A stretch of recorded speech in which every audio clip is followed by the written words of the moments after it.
Assalamualaikum warahmatullahi wabarakatuh. Welcome back to my channel Bunda Arasya. Terima kasih ya yang sudah mengklik dan menonton untuk melihat video ini.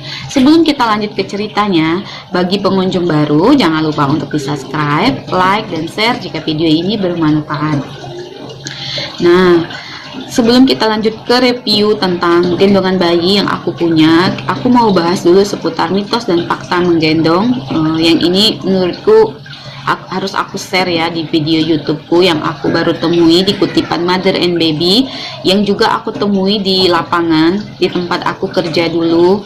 Terus sebelum aku punya anak, bahwa mitosnya mengatakan bayinya jangan sering digendong dong, nanti kalau digendong nanti dia rewel, nanti ibunya nggak bisa ngapa-ngapain. Dan ternyata itu hanyalah mitos.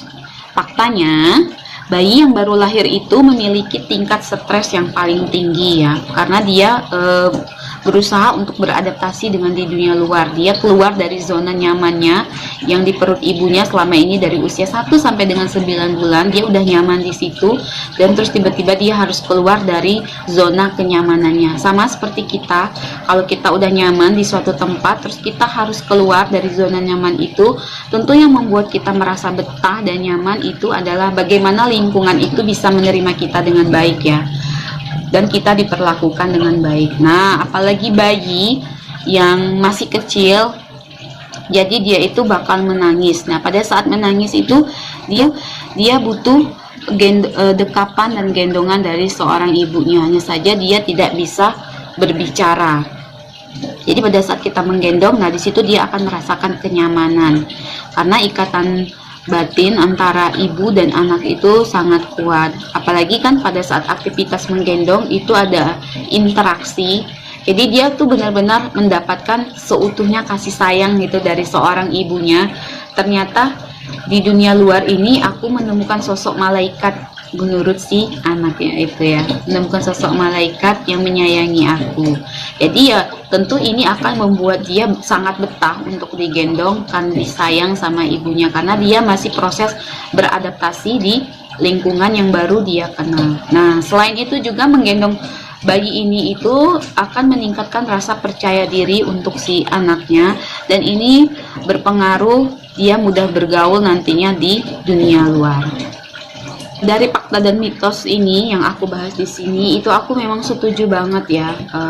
Tapi kenyataan di lapangan ini, dari pengalaman aku pribadi, ini tuh butuh kerjasama kalau menurutku. Tidak hanya ibunya saja yang mengerjakan, tapi butuh kerjasama antara dengan suami dan neneknya. Nah, di sini aku akan mereview 4 kain gendong yang aku punya. Itu yang pertama, ini kita bahas dulu gendongan kain ini ya. Gendongan kain ini bentuknya itu panjang, ini panjang ya, terus sangat simple dan mudah. Ini tuh gendongan kain ini bisa digunakan untuk semua ibu yang mau berbadannya gemuk, kurus, atau kecil, tinggal disesuaiin aja sama ibunya masing-masing. Dan gendongan kain ini pun juga bisa kita pakai mau aktivitas biasa, ke pasar, ke warung, ataupun mau kondangan, tinggal kita memilih corak yang mana yang cocok menyesuaikan dengan kondisi yang ada. Terus tuh simple, nggak ribet, banyak berbagai macam cara untuk menggunakan model kain ini, tinggal ke selera ibunya masing-masing.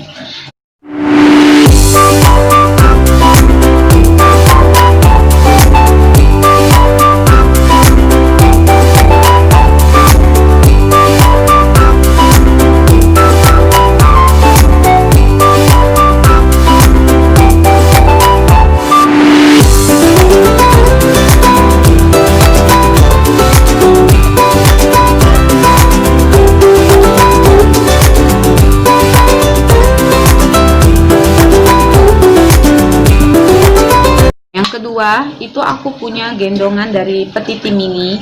Ini ukuran L. Jadi Petiti Mini ini banyak motif dan ragam ya. Bentuknya itu kotak kayak gini. Ini kotak ya. Nah, enaknya PTT Mini ini selain dia itu bentuk gendongan, dia juga bisa dijadikan selimut kalau ibunya pada saat bepergian lupa bawa selimut untuk anaknya. Jadi ini tuh alternatifnya bisa jadi selimut untuk bayinya. Dan dia itu enaknya nggak ribet, tinggal masukin aja. Masukin kayak gini. Nah, tinggal kita taruh bayinya di sini. Jadi dia itu benar-benar simple. Nah, tapi yang paling penting dari gendongan PTT Mini ini, dia itu punya 4 ukuran, dimana 4 ukuran ini memiliki berbeda-beda dari ukuran S, M, L, dan XL. S itu kurang dari 50, M itu 50 sampai 60, L itu 60 sampai dengan 75, dan XL itu 75 sampai dengan 85. Nah, jadi ini tuh penting banget kalau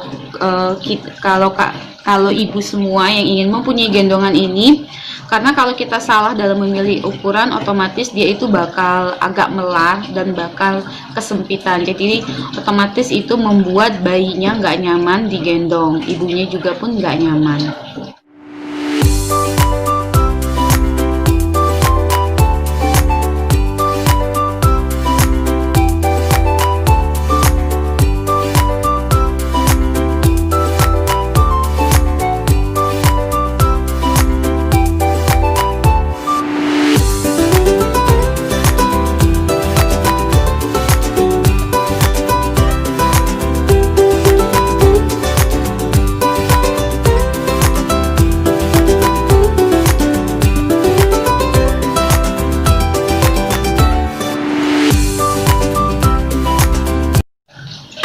Dan yang ketiga, aku punya dari gendongan Jensen. Ini tuh kayak modelnya bentuk kanguru gitu ya.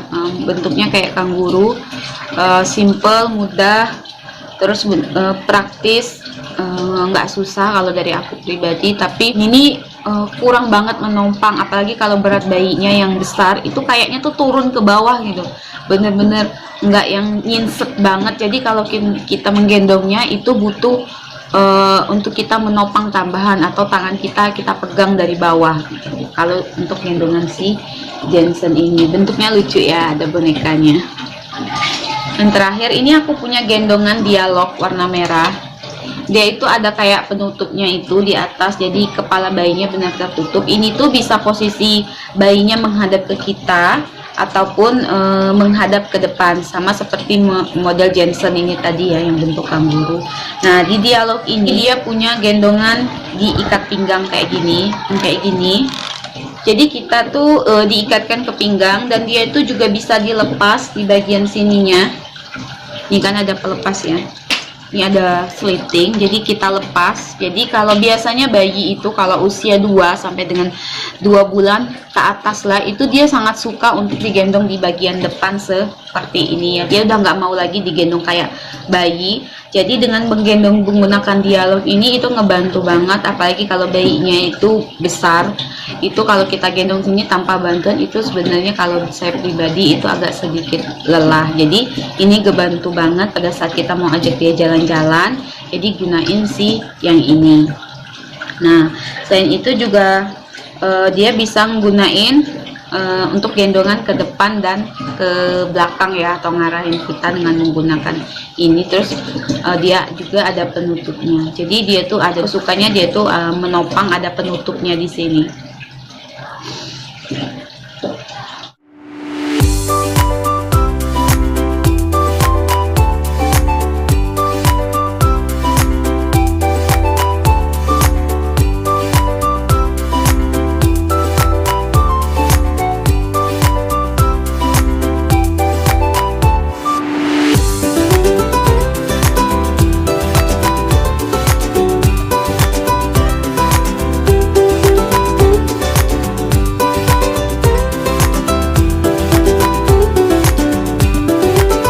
Nah, dari pembahasan yang sudah aku bahas ini, kalau dari saya pribadi yang paling penting itu kita itu pilihlah gendongan atau kain itu yang sesuai sama personal kita. Kita sukanya yang gimana, dan kita bisa menggunakan yang kayak gimana gendongan itu. Karena kalau kita salah dalam memilih gendongan, itu otomatis membuat ibunya tidak nyaman dan bayi pun juga ikut tidak nyaman, dan akhirnya bayinya tidak mau digendong, dan bahkan paling buruknya posisi yang salah menggendong itu akan